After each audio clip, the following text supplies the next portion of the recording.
প্রধান বাধা হচ্ছে আমাদের মাইন্ডসেট বা মানসিকতা। আমি কিভাবে ইন্সপায়ার করতে পারি আমার অন্যান্য নারী কলিগসদের।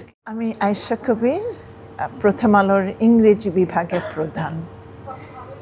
নারীর নেতৃত্ব বাংলাদেশে বলতে গেলে এখনো অনেক অনেক অনেক কিছু বাকি আছে। আমরা যে জায়গায় আসার কথা এতদিনে অবশ্যই আমরা এখনো পৌঁছাতে পারি নাই।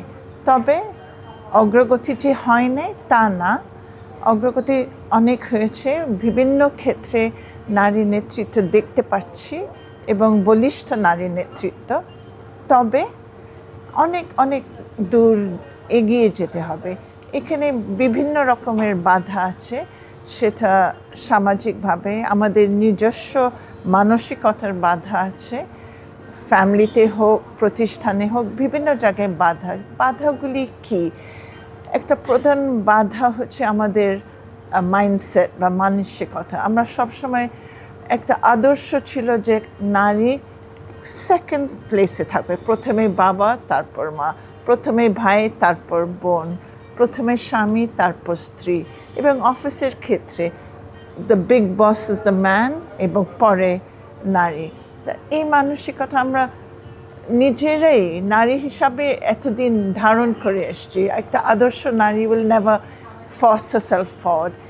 এই ধারণাতে প্রথম ভাঙতে হবে। ভেঙে যাচ্ছে, ভেঙে গেছেও, কিন্তু অনেক ক্ষেত্রে এখনো আমাদের ভিতরে রয়ে গেছে।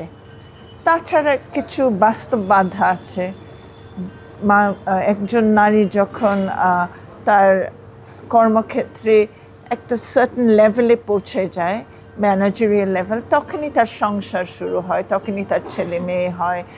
এবং এটাও এক ধরনের বাধা। যদি আমাদের প্রাতিষ্ঠানিক সাপোর্ট থাকে, শুধু ডে কেয়ার সেন্টার বা ম্যাটারনাল লিভ না, আরও ফ্লেক্সিবল টাইমিং, আরও ফ্লেক্সিবল সাপোর্ট যদি থাকে, তাহলে একজন নারী অনেক বেশি দূরে যেতে পারে নেতৃত্বের ক্ষেত্রে। আমরা কিভাবে সাপোর্ট পেতে পারি, বা একটা প্রতিষ্ঠান হোক, সরকার হোক, ফ্যামিলি হোক, কিভাবে একজন নারীকে সাপোর্ট করতে পারে বা এগিয়ে নেওয়ার ক্ষেত্রে সাহায্য করতে পারে? এটা হলো, আবার আমি বলবো, মানসিকতা। যদি ফ্যামিলি, শুধু নারী নয়, নারী পুরুষ সবার যদি মানসিকতা থাকে যে নারী পুরুষ সেটা দেখবে না যে আমি নারী কি পুরুষ, যদি এই ডিফারেন্সটা আমাদের মাথা থেকে বের হয়ে থাকে, তাহলে নারীদের পথ অনেক সুগম হয়। এবং আমি একজন নারী হিসাবে বা একজন ওয়ার্কার হিসাবে আমি কিভাবে ইন্সপায়ার করতে পারি আমার অন্যান্য নারী কলিগসদেরকে? আমি বলবো, নেতৃত্ব এমন কিছু না যে আমি ওইখানে পৌঁছাতে পারবো না। এটা এমন কিছু নয়। একজন পুরুষ যদি পারে, আমি পারবো না কেন? আমাকে যে পুরুষের মতো হতে হবে তা না। নারী তার নিজস্ব চরিত্র বা যে ক্যারেক্টারিস্টিক থাকে, ওইগুলি নিয়ে আমরা নেতৃত্বে যেতে পারি। আমার যে খুব অ্যাগ্রেসিভ হতে হবে তা না। আমি সফট স্পোকেন হয়েও একটা এফেক্টিভ নারী নেত্রী হতে পারবো।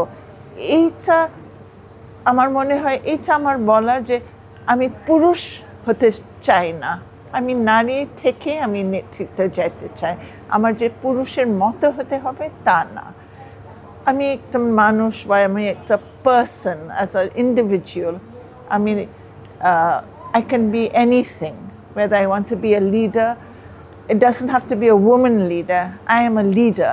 এই বিশ্বাসটা নিজের থাকতে হবে।